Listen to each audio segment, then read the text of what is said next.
सुबह का सूरज निकल चुका था, मगर बड़े घर में अंधेरा पसरा था, रिश्तों का, दर्द का और टूटे भरोसे का। अर्जुन जब कोर्ट जाने के लिए तैयार होकर बाहर निकला, तो घर की बहुएं, जो अहाना को अपनी बहन मानती थीं, उसके रास्ते में दीवार बनकर खड़ी हो गईं। उनकी आंखों में आंसू थे, आवाज में विनती, अर्जुन भैया, प्लीज रुक जाइए। गुस्से में लिया गया फैसला हमेशा गलत होता है। अहाना जैसी पत्नी चिराग लेकर भी नहीं मिलेगी। लेकिन अर्जुन के भीतर का अहंकार किसी को सुनने को तैयार ही नहीं था। वह झटक कर आगे बढ़ गया। बहुत देर हो चुकी है भाभी, फैसला हो चुका है। उधर श्रुतो मामा के घर में भी माहौल ऐद भारी था।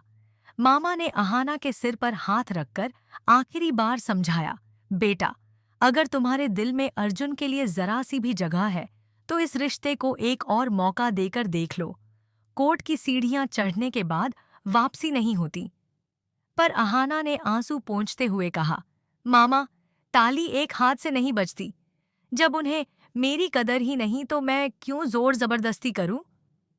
और इसी दर्द व जिद के साथ दोनों अपनी अपनी दिशा से कोर्ट की ओर बढ़ गए। कोर्ट के बाहर तनाव हवा में तैर रहा था। एक तरफ अर्जुन, दुर्गा देवी, पीसी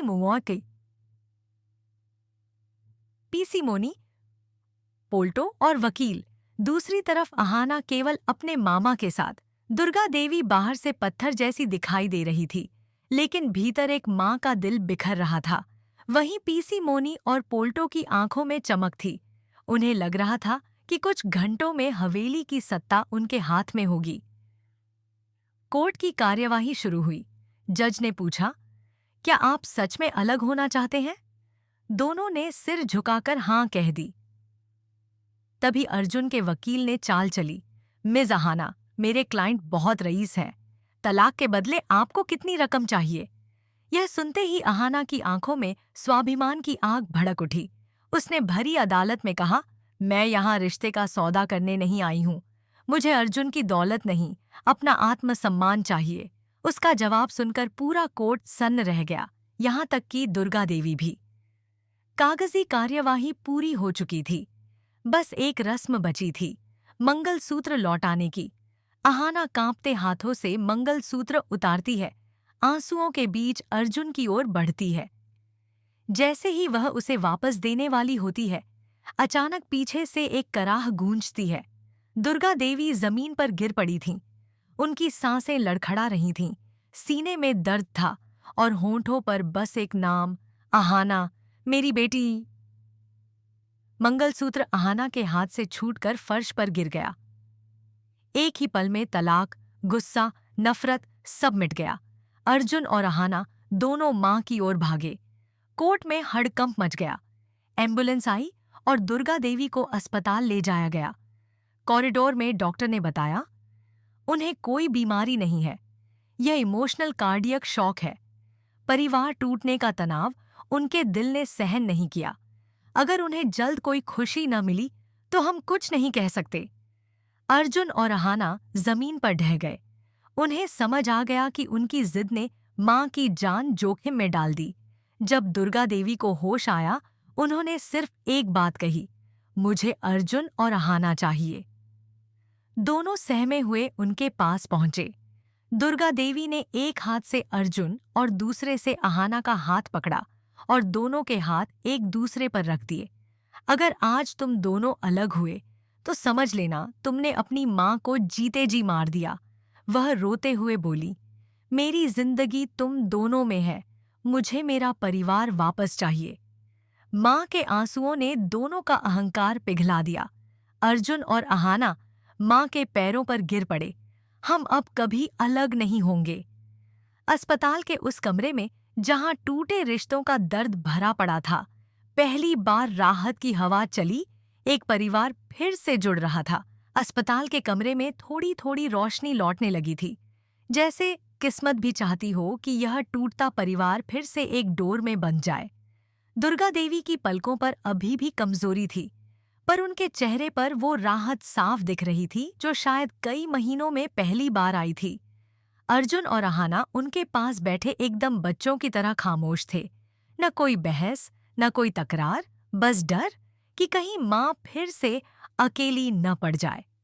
डॉक्टर ने धीरे से कमरे में कदम रखा और मुस्कुराकर कहा, अब खतरा टल गया है, लेकिन उन्हें किसी भी तरह का तनाव नहीं होना चाहिए। परिवार का माहौल शांत और सकारात्मक होना चाहिए, वरना हालत फिर बिगड़ सकती है। अर्जुन ने तुरंत सिर झुका लिया। शर्म और ग्लानि उसके चेहरे पर साफ थी। अहाना ने मां का हाथ अपने हाथों में लेकर हल्के से दबाया। उस स्पर्श में अपनापन था जिसे दुर्गा देवी महीनों से तरस गई थीं। उन्होंने थकती आवाज में कहा, अहाना बेटा, तुम घर वापस आ जाओ। मैंने तुम्हें बहुत गलत समझा, मुझे माफ कर दो। अहाना की आंखें भर आईं। उसने मां का हाथ चूमते हुए कहा, मां, आपका आशीर्वाद ही मेरे लिए सबसे बड़ा घर है। बस आप ठीक हो जाइए, बाकी सब ठीक हो जाएगा। उसी समय कमरे के बाहर झांकते हुए दिखाई दिए पीसी मोनी और पोल्टो। उनके चेहरों का रंग उड़ गया था। जिस जीत का सपना वे देख रहे थे, वह उनके सामने राख हो रही थी। अर्जुन और अहाना का मिलन मतलब हवेली में फिर से वही पुराना संतुलन, और उनकी सारी चालें मिट्टी में। पोल्टो ने फुसफुसाकर कहा, मासी, ये तो सब उल्टा हो गया। अब तो हमारी कोई नहीं सुनेगा। पीसी मोनी ने होंठ भींच लिए। अभी खेल खत्म नहीं हुआ है, माँ ठीक हो जाए फिर देखते हैं। लेकिन कमरे के भीतर की हवा कुछ और ही लिख चुकी थी। थोड़ी देर बाद नर्स ने कहा कि मरीज को आराम की जरूरत है। अर्जुन और अहाना धीरे धीरे बाहर निकले। जैसे ही दोनों ऐद बाहर आए, उनके बीच एक लंबी चुप्पी खिंच गई। यह चुप्पी गुस्से की नहीं, एहसास की थी। अर्जुन ने पहली बार सिर उठाकर अहाना की ओर देखा। वह नजर, जिसमें हमेशा अधिकार और अहंकार था, आज बिल्कुल टूट चुकी थी। अहाना, मैं... वह कुछ कह नहीं पाया। अहाना ने उसे रोक दिया। अभी कुछ मत कहिए, पहले माँ को ठीक होने दीजिए, बाकी बातों पर बाद में सोचेंगे। उसकी आवाज संयमित थी पर सख्त नहीं। अर्जुन को पहली बार एहसास हुआ कि अहाना की ताकत उसके शब्दों में नहीं, उसके धैर्य में है। इसी बीच श्रुतो मामा आगे आए और अर्जुन के कंधे पर हाथ रखते हुए बोले, बेटा, रिश्ते टूटते वक्त सबसे ज्यादा कसौटी इंसान की समझदारी की होती है। आज तुम दोनों समझदार बने, यही काफी है। अर्जुन ने मामा के पैर छुए, पहली बार विनम्रता से। अस्पताल के कॉरिडोर में बैठकर दोनों ने देर तक इंतजार किया, कुछ अपनी माँ की हालत जानने के लिए और कुछ एक दूसरे को समझने के लिए। बाहर हल्की बारिश शुरू हो चुकी थी और हर बूंद जैसे यह कह रही थी कि पुरानी धूल को धोकर कुछ नया शुरू हो सकता है। और दोस्तों, इसी इंतजार में अगले पल कुछ ऐसा होने वाला है जो सिर्फ उनके रिश्ते ही नहीं, पूरी हवेली की दिशा बदल देगा। क्या अर्जुन अब सच में अहाना को वापस लाने की हर कोशिश करेगा? क्या अहाना अपने आत्मसम्मान के साथ इस रिश्ते को एक और मौका देगी? और पीसी मोनी पोल्टो की अगली चाल क्या होगी? कहानी यहीं नहीं रुकती, असली मोड़ अभी बाकी है। अस्पताल के बाहर बारिश की हल्की बूंदें गिर रही थीं, लेकिन अंदर माहौल और भी भारी था।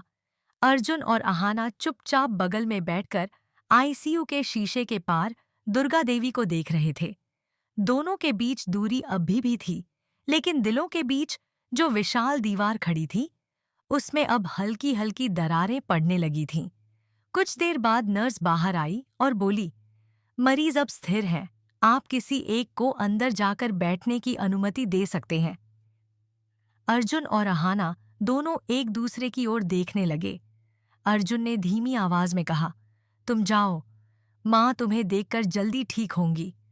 अहाना ने सिर हिलाया, नहीं अर्जुन, तुम जाओ, माँ को तुम्हारी ज्यादा जरूरत है। उनकी इस आपसी विनम्रता को देखकर श्रुतो मामा हल्के से मुस्कुरा दिए। अरे वाह, जरा सा हादसा हुआ और वही पुराने दिन लौटने लगे। यही असली परिवार होता है। आखिरकार दोनों साथ अंदर गए। दुर्गा देवी की हालत में थोड़ा सुधार था, लेकिन चेहरे पर थकान साफ दिख रही थी। अहाना उनके पास बैठ गई और धीरे से उनका हाथ दबाया। दुर्गा देवी ने आंखें खोलकर उसे देखा।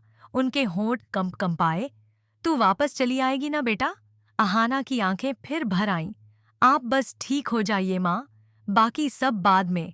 उधर अर्जुन उनकी दूसरी तरफ बैठा था, सिर झुकाए, जैसे किसी बच्चे को अपनी गलती का बोझ पहली बार महसूस हुआ हो।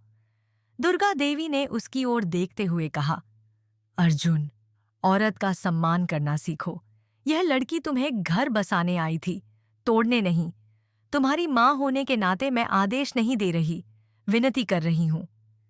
अर्जुन के गले में कुछ अटक गया, उसकी आवाज टूट गई। माँ, मैं सब ठीक कर दूंगा, बस आप ठीक हो जाइए। कमरे में एक पल के लिए सब शांत हो गया, एक ऐसा सन्नाटा जिसमें टूटे दिल धीरे धीरे जुड़ने लगते हैं। लेकिन इसी शांत माहौल में बाहर चलते राजनीतिक और पारिवारिक खेल का तूफान तैयार हो रहा था। पीसी मोनी और पोल्टो अस्पताल के पार्किंग में खड़े बहस कर रहे थे। पोल्टो बोला, मासी, अगर अहाना वापस घर चली गई तो हमारा सारा प्लान पानी में। हवेली पर तो फिर से इन दोनों का राज होगा। पीसी मोनी के चेहरे पर गुस्सा साफ था। तू चिंता मत कर, अभी खेल खत्म कहाँ हुआ। अस्पताल की कमजोरी का फायदा उठाकर मैं ऐसा दांव चलूंगी कि न अहाना वापस घर जाएगी और न अर्जुन उसे लाएगा। पोल्टो चौंक गया। मतलब? पीसी मोनी ने होंठों पर चालाक मुस्कान रखते हुए कहा, मतलब आग वहीं लगती है जहां थोड़ा सा धुआं पहले से मौजूद हो। बस हम धुएं को हवा देंगे। दूसरी ओर अंदर अस्पताल में जैसे ही नर्स दवाइयां देने आई, उसने अर्जुन और अहाना से कहा कि उन्हें बाहर इंतजार करना होगा। दोनों बाहर कॉरिडोर में बैठ गए। अर्जुन कुछ कहने की हिम्मत जुटाता है। अहाना, अगर मैं कहूं कि मैं फिर से शुरू करना चाहता हूं, हमारी जिंदगी, हमारा रिश्ता, सब कुछ। यह सुनकर अहाना चुप हो गई। उसके चेहरे पर दर्द भी था और संदेह भी। अर्जुन, माँ की वजह से हम बातचीत कर रहे हैं, इसका मतलब यह नहीं कि सब पूरी तरह ठीक हो गया। मुझे आज भी चोट लगती है जब आपकी बातें याद आती हैं। रिश्ते एक दिन में नहीं संभलते। अर्जुन ने सिर झुका लिया। मुझे पता है और मैं समय देने को तैयार हूं। अहाना ने उसकी ओर देखा। इस बार उसकी आंखों में न गुस्सा था न नफरत, बस एक थकान, एक लंबा सफर चलने के बाद की चुप्पी। उसी समय श्रुतो मामा आए और बोले, मैंने दोनों को इतना टूटा हुआ कभी नहीं देखा। लेकिन बेटा, वह अर्जुन से बोले, अगर सच में रफ्तार बदलनी है तो हर कदम सोचकर रखना होगा। अहाना को फिर से चोट मत देना। अर्जुन ने गंभीरता से सिर हिलाया। लेकिन कहानी यहाँ शांत नहीं होती। अगले ही पल अस्पताल में एक ऐसी घटना होने वाली है जो इस नाजुक मेल मिलाप को फिर से हिलाकर रख देगी। और इसके पीछे वही दो चेहरे होंगे, पीसी मोनी और पोल्टो। क्या चाल है उनकी? किस पर असर